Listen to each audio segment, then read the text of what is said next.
اجتماع میں بیان کیا تو اس وقت سے نیتوں کا ایسا لگا کہ ہمارے مدنی ماحول میں رجحان پیدا ہوا، ورنہ نیتوں کی طرف رجحان نہیں تھا، اس کی طرف تو بس عمل بس عادت کے طور پر ہم لوگ کرتے ہی رہتے تھے۔ اب بھی یہی حال ہے غالب اکثریت کا مسلمانوں کی کہ وہ صرف عادت کے طور پہ عمل کرتے ہیں، عبادت کے طور پہ مشکل ہو گیا ہے۔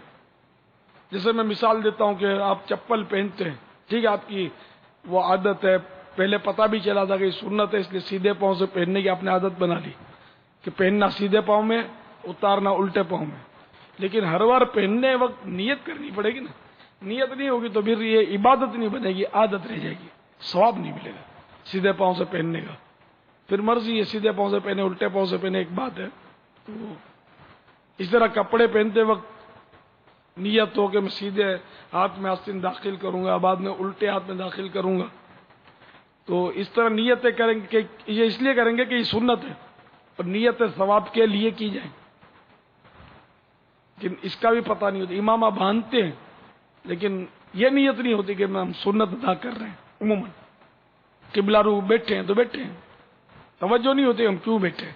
تو اگر قبلہ رو بھی بیٹھے ہیں تو یہ نیت ہو نا کہ میں سنت ادا کرنے کے لیے قبلہ رو بیٹھا ہوں، اب بیٹھے تو ہی قبلہ رو، یہ نیت ہو جائے اور کیا، لیکن توجہ نہیں ہوتی اس پر۔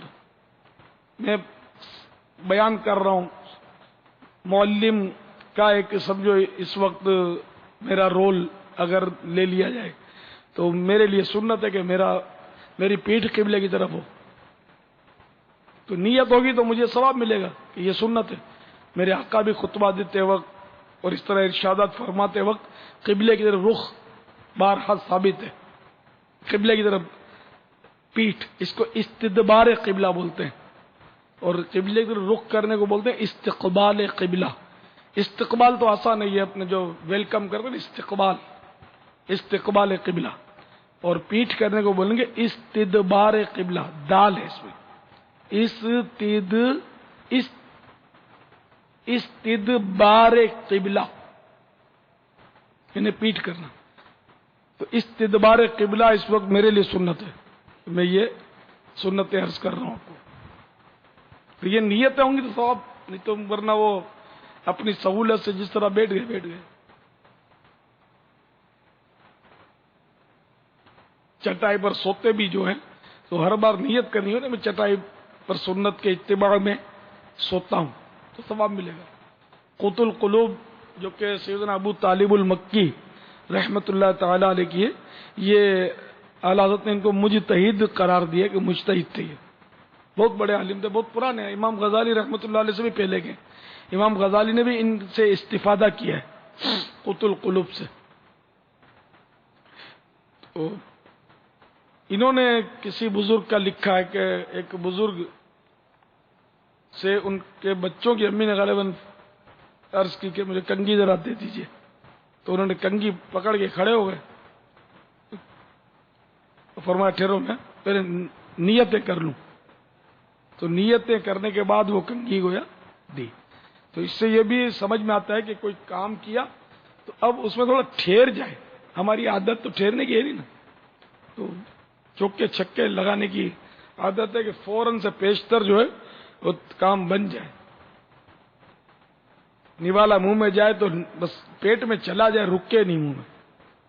تو ہر طرح سے مطلب نیتیں، گاڑی میں بھی جانا ہے تو نیتیں کرے، سیڑھی سے اترنا ہے تو نیتیں کرے، مثلا کہ سبحان اللہ پڑھوں گا، چڑھتے وقت اللہ اکبر کہوں گا، ہے نا، اترتے وقت سبحان اللہ، یہ سب سنتیں ہیں۔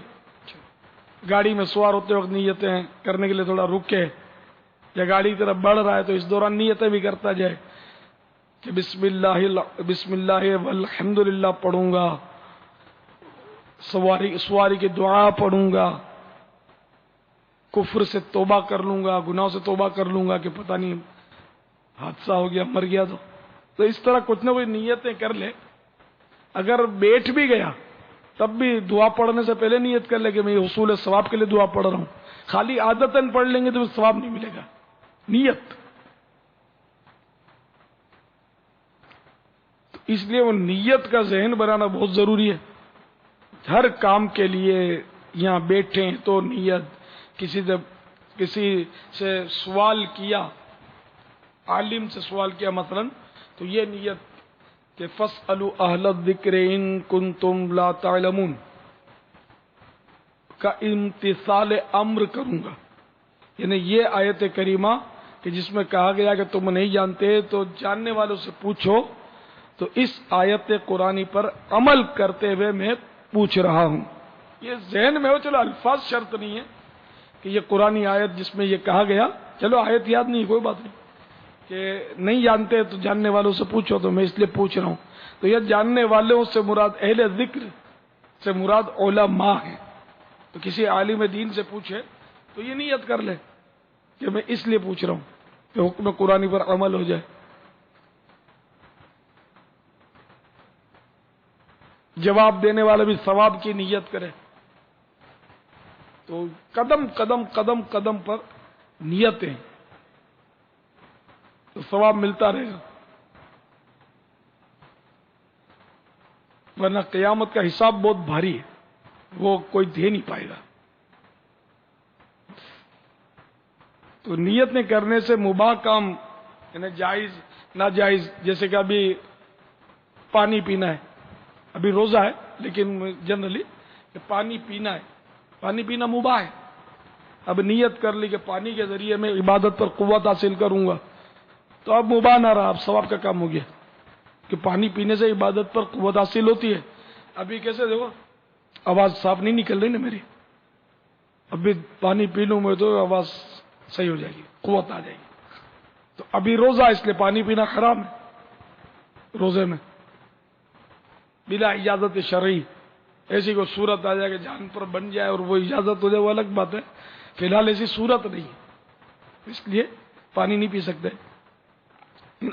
ویسے مطلقاً جب ہم پانی پیتے ہیں تو ظاہر اس سے عبادت اور قوت حاصل ہوتی ہے کہ صحت ملتی ہے اس سے.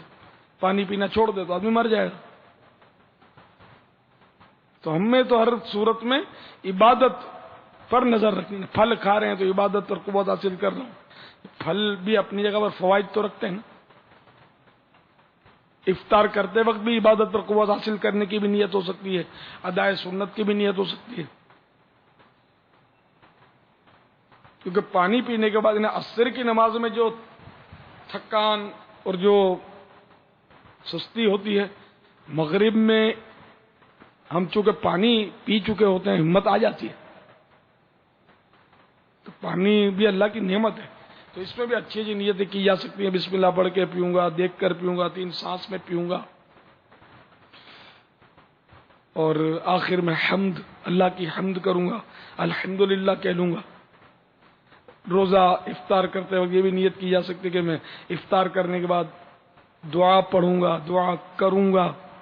قبولیت کا وقت ہوتا ہی ہے کہ نیتیں عموماً یاد نہیں رہ پاتی.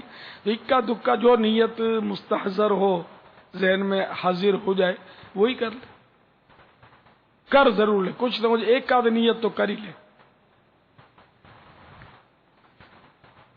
اچھی نیت، تو انشاءاللہ ثواب ملے گا. واللہ تعالی اعلم ورسولہ اعلم. عز وجل وصلی اللہ تعالی علیہ وآلہ وسلم.